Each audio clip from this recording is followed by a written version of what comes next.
Welcome to What a Creep, the show with Margot Donahue and Sonia Mansfield talking about creeps from the past to the present. This is your quick guide to the biggest creeps, jerks, assholes, and losers, the best of the worst. From two nice ladies who want the world to be a little less creepy.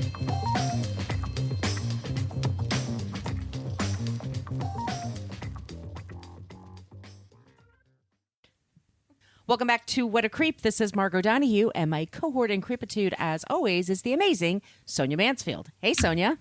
Hello, my friend. Hello, my friend. This is season 15 of the show.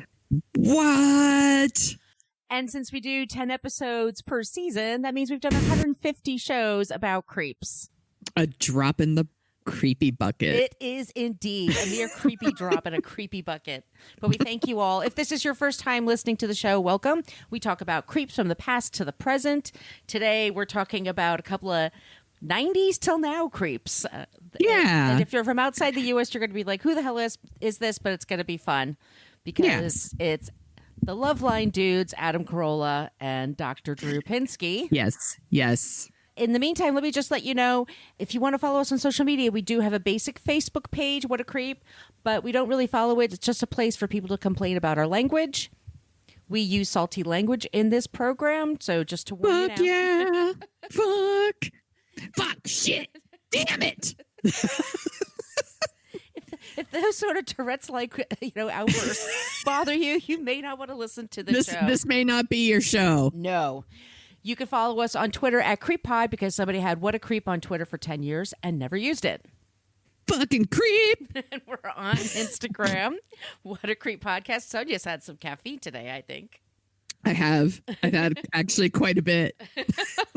You could send us an email, whatacreeppodcast@gmail.com. We also have some stickers. If y'all would like some stickers, we could put that there for you. Just drop it in the mail. I'm sorry. Drop us an email. We'll put it in the mail for you.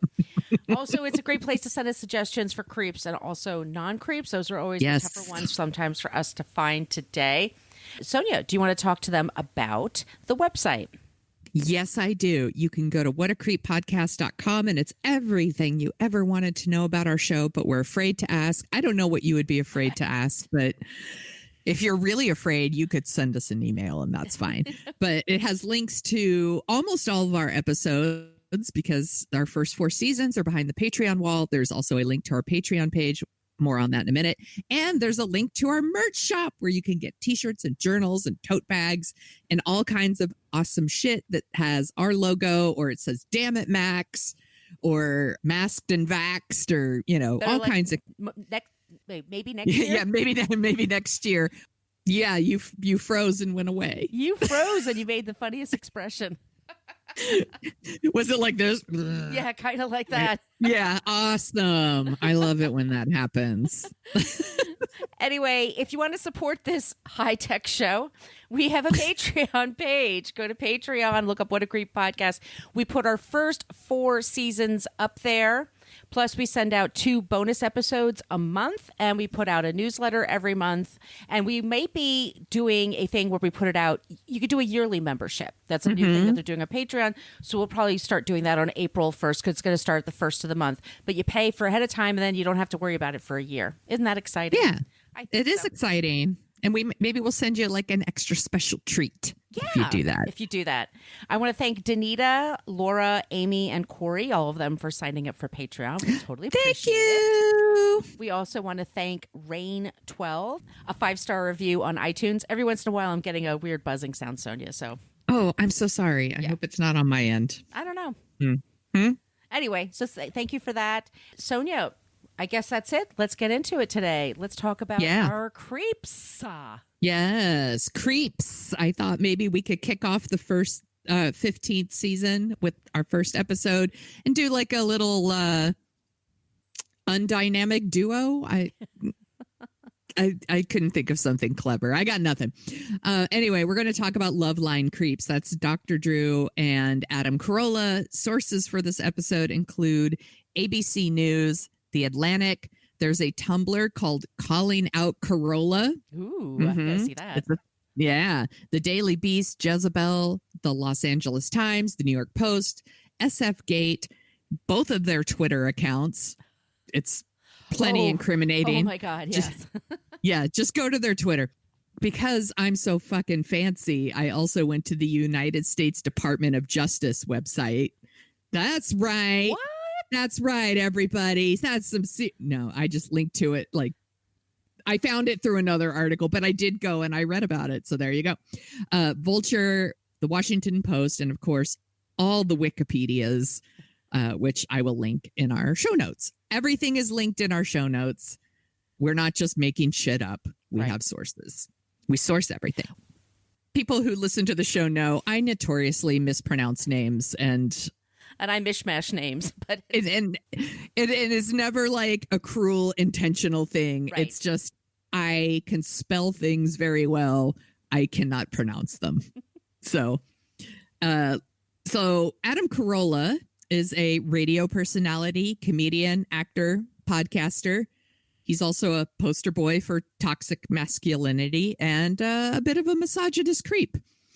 And then you have Dr. Drew Pinsky, and he is a doctor, addiction medicine specialist, and he's also a media personality, and he is also kind of a creep. I think he's less of a creep than Adam Carolla, and I do think there could be a road to redemption for Dr. Drew, but I'm still putting them together because he doesn't check Adam Carolla when he goes off the rails. So anyway, so these two creeps used to host a very popular syndicated radio show called Loveline. So if you're outside the United States, maybe you don't know what Loveline is. It was turned into an MTV show, and this led to all kinds of other projects for both of them. And once again, Loveline was a call-in show. Younger people mainly would call in with questions about sex and health and relationship advice. This was started before the internet, before like this kind of information and advice was everywhere. So the show was kind of a big deal to people. And back in the day, Dr. Drew was kind of like I forget which newspaper it was. I think the New York Times dubbed him the Gen X answer to Dr. Ruth. Right. You know, I was just going to say Dr. Ruth was the first. Yeah. And especially in the 90s where it was all about like safe sex and trying to educate yourself and stuff like that. Dr. Drew was a voice of reason. He's a legit doctor. So, people would call into the show. They trusted his advice for like pretty serious problems. And then Adam Carolla would be there to like be the humor, kind of a smart ass, the little bit of sugar to make the medicine go down kind of thing. Got it. And then eventually they both left Loveline. They did creepy things apart, but they like to creep together still. And they co-host a podcast called The Adam and Drew Show.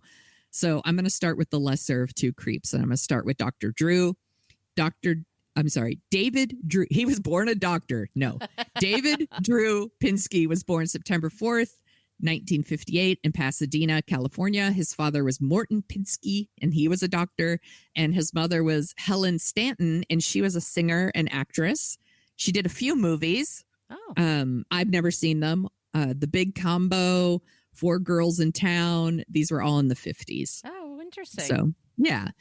He's a real doctor, you guys. He went to a medical school. He went to the University of Southern California's Keck School for Medicine. He graduated in 1984. He did a residency of internal medicine at the USC County Hospital. He was a chief resident at Huntington Memorial Hospital in Pasadena and later moved into a private practice. Wow. So, yeah, he's legit. Like yeah. he's a legit doctor. And in 1984, when he was like just getting ready to graduate, like he was still a medical student, he started appearing on a segment on K-Rock, which is a very popular rock station in Southern California. And they had a segment called Ask a Surgeon. And like people would call in and like ask their questions. And they're on another time slot, also at K-Rock, there was Loveline, which was, I think, on Sunday nights. And yeah, people would call in and ask questions. And eventually they combined those shows. And so it was Dr. Drew and someone named Jim Poorman Trenton would co-host it. I didn't grow up in Southern California. I didn't listen then. maybe he's very cool. I have no idea. So eventually Loveline went national. It was syndicated. It was on all kinds of radio stations. I listened to it in the Bay Area on Live 105. I used to listen to it all the time. And that's when at a certain point they added Adam Carolla, and we'll talk about how he got there eventually. But yeah, syndicated. Dr. Drew was on that show from 1984 until it ended in 2016. That's a fucking long time. Yeah. I had no idea. I didn't either. I didn't even know it was on that long. I learned something. Once again, I will just point out he's a doctor. He's written a couple books. He wrote one called Cracked, and it's cracked putting broken lives together again. And it's about like his experience working in a drug rehab clinic in Pasadena. And he's also contributed to a book called When Painkillers Become Dangerous, What Everyone Needs to Know About OxyContin and Other Prescription Drugs. Once again, real doctor, not stupid, just makes questionable decisions. So he hosts a bunch of shows now. Like he had one on he had something called Life Changers on CW. He did Celebrity Rehab on VH1. Yeah, he did Sex Rehab with Dr. Drew and Celebrity Rehab presents Sober House. Did you watch these? Of course I did, because I love crappy reality TV.